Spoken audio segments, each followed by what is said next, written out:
everyone, this is Gagana and today we're going to study about SQL. Before understanding what is SQL, let us first understand what is a database. A database is an organized collection of data so that it can be easily accessed. Similar to an attendance that's been taken to all of us when we first enter the classroom. Attendance is also an example of a database as it also has a serial number, name and USN, and it can easily be accessed by accessing one of the columns.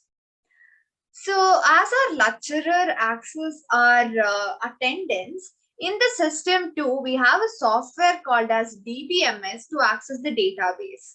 DBMS stands for a database management system.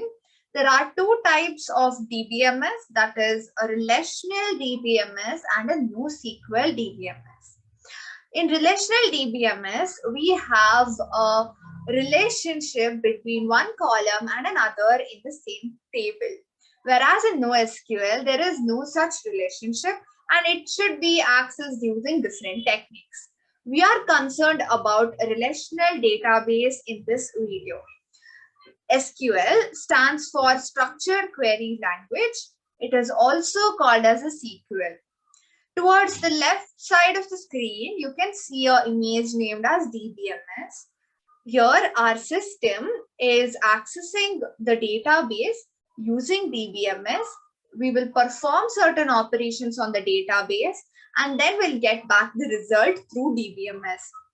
Relational database management system has three types: MySQL, SQL Server, and Oracle. Today, we will be seeing more into MySQL.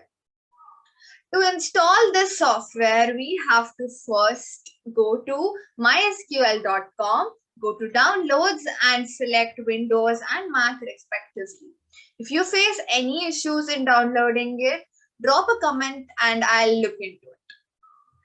So the first thing that we will be seeing is this workspace. Towards the left side, we have a navigator panel and the middle one is a workspace. Here you can see a yellow colored thunder, which is used to run the set of instructions that we write. This is a sample instruction. This is just for you guys to see how it looks like when you write up a program in an SQL. A new query will be created and the run option is provided for you guys to run and see the output in the output panel. Now SQL have different objects. They are tables, views, stored procedures and functions. Tables are the structures that are used to represent the database in an organized format. Views are used to view different tables in a same workspace. Stored procedures and the functions are the set of instructions that perform a specific task and it can be used directly to perform those specific tasks in our programs. Next, we can see a single line of program that is used to retrieve the data from the orders table. Select clause is used to select the column in a table. From clause is used to specify from which table we are taking the database. Here, select as string will select all the columns from the table SQL store.orders. In the navigation panel, you can see administration and schemes. They are given for us to easily access the database in different formats or in different ways that is convenient for us. I will drop the database that I have used in this video in the comment section and in the description as well. Please do check them out. You can download it and extract them to understand this video better and to work on your assignments. Now let us see a basic code. Here we use SQL store. From there, we are selecting all the columns from the table consumers, where consumer ID is equal to 1. Consumer ID is equal to 1 will help us access only the first row. Here where is used to filter the data. We're going to see all these clauses in details in the further slides. SQL is not a case sensitive language, but it is preferred to use capital letters while we mention the clauses for better understanding. and MySQL will have a semicolon to terminate each statement. Next, let us see select clause in details. Select clause is used to select the columns in the database. So here we can be more specific about it. Instead of selecting all the columns every time, we can specify the column name. For example, here I have selected the first name column, last name column, points column, and the points plus 1. Here points plus 10, sorry, we are here performing an arithmetic operation on the columns points. So the first name has a first name of the consumer, last name will have the last name of the consumer. Points here is the points that is given by the business to the consumers when they make a purchase in that company or in that particular business. So we are trying to increment it by 10. This is a simple arithmetic operation that we are performing on the columns. The arithmetic operations will be synthesized in the order of its operations. We know that it is quite similar to all the other programming languages. First will be parenthesis, then is multiplication and division, and then comes addition and subtraction. You can see the respective output towards the right side of the screen. Here we have the first name, that is Barbara, Iris, etc. Last name, points, and the last column we can see that the points has been incremented by 10. Now let us see how to remove the duplicates in a column. In a similar column, we can have same states, which is not really acceptable sometimes. Or when you have to remove the duplicates, we can use a distant state. So here what we are doing is that we are trying to remove the states which are not unique or which is repeated more than once. While we use the distant operator, we can remove the states that has been repeated, and only the unique states will be displayed as the output. As here we can see that state M, A, V, A, C, O are all the abbreviations of the states, and none of them are repeated. The next clause is a where clause. Where clause is used to filter the data. The filtering of the data can be done using a comparison operator, logical operator, etc. So the comparison operators are the greater than symbol, greater than or equal to, less than or equal to, equal, and not equal to can be specified in two ways: less than or greater than, and another one is exclamation mark followed by equals. Now the logical operators, we are using three different logical operators, that is and, or, and not. And is used when we have to select one of the two statements to be true. I'm sorry, both the statements has to be true in and. When it comes to or, one of the statements should be true. And not operation will give the negation of the condition. In AND operation, as you can see, we are selecting all the columns from the consumer table where birthday is greater than 1st January 1990 and the points has to be greater than 1000. So in the right side of the screen, you can see the example where I have used an OR logical operator to print the output which has the consumer's data, which is greater, who are born above the 1st of January 1990, and the points are greater than 1000. Similarly, negation can also be used and can also be used. Next, we have in operator and a between operator. Suppose we want to access the data who are born in 3 different states. So are we going to use OR operation for everything like state VA or state NY or state CA? It will become quite long and quite hectic to actually manage with more number of states, right? So here we use in operator to minimize the efforts. We can simply use in operator and specify what we are looking into.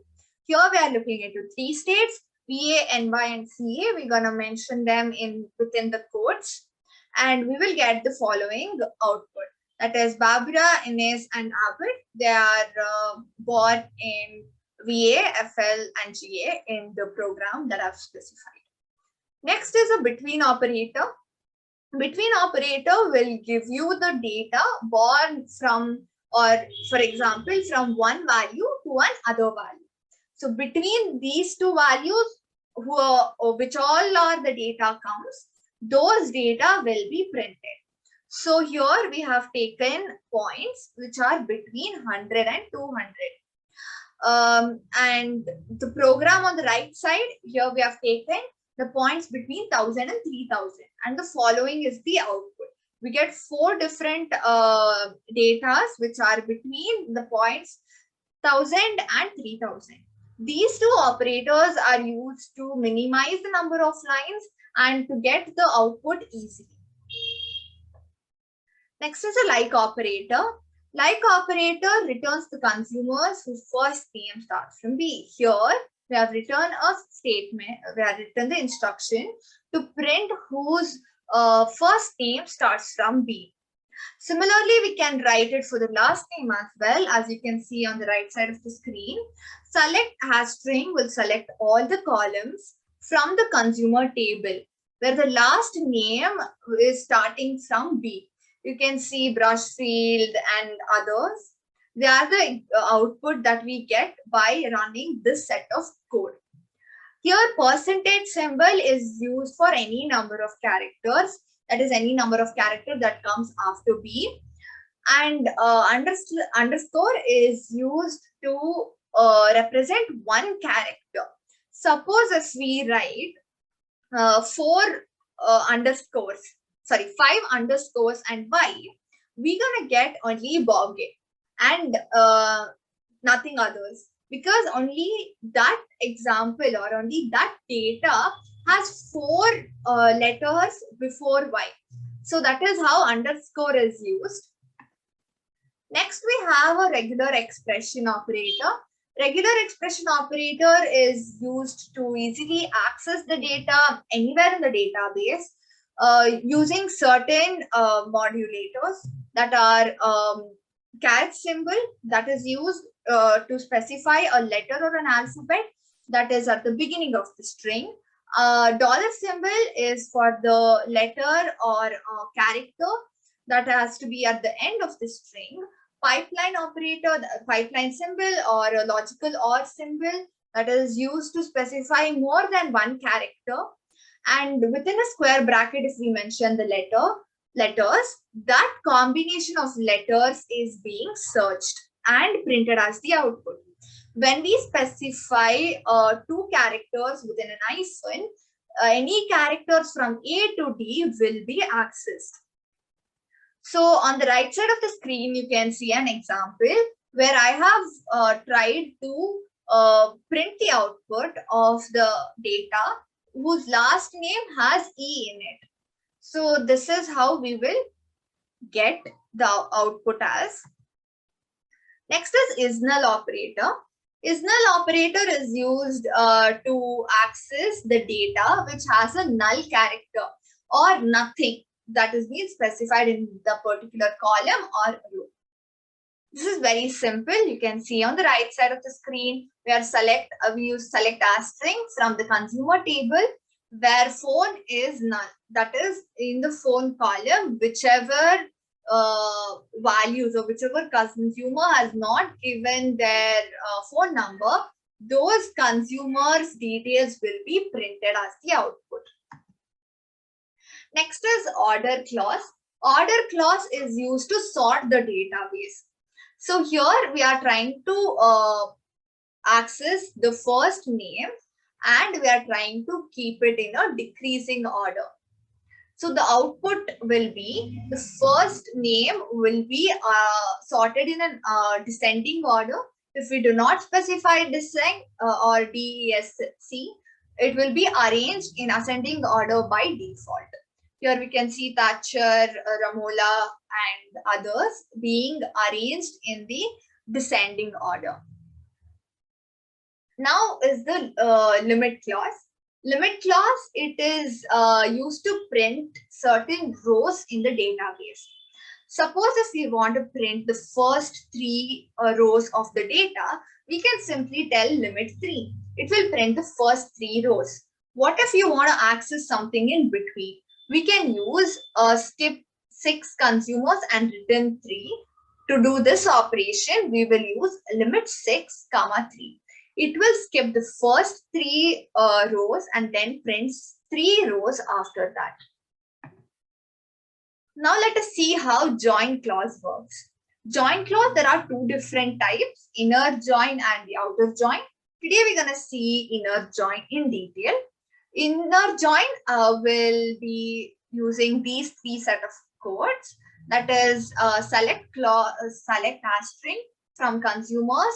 We are naming the consumer table as C, and join orders, and orders is being specified as O. On C dot consumers ID is equal to O dot consumer ID. Here we are trying to keep the consumer ID column as a constant, and we're trying to merge 2 different tables. You can see the output here, the consumer column and the order table. The consumer table and the order table is being merged into one, and the output has been shown. If you can observe, we will see the ship date and shipper's ID, everything that's being in the order table being represented in the same table where the consumer's table has been placed, keeping the consumer ID as the reference. So this can also be minimized by using a using clause. Here using clause will do the same operation as this by minimizing the complexity of the code. Simply if we use using our consumer ID, this will keep the consumer ID as the reference, and it will merge the 2 tables. Thank you. That is it for today. If you have any queries, you can drop them in the comment box and I'll be happy to address them. Don't forget to like, share, and subscribe. Thank you.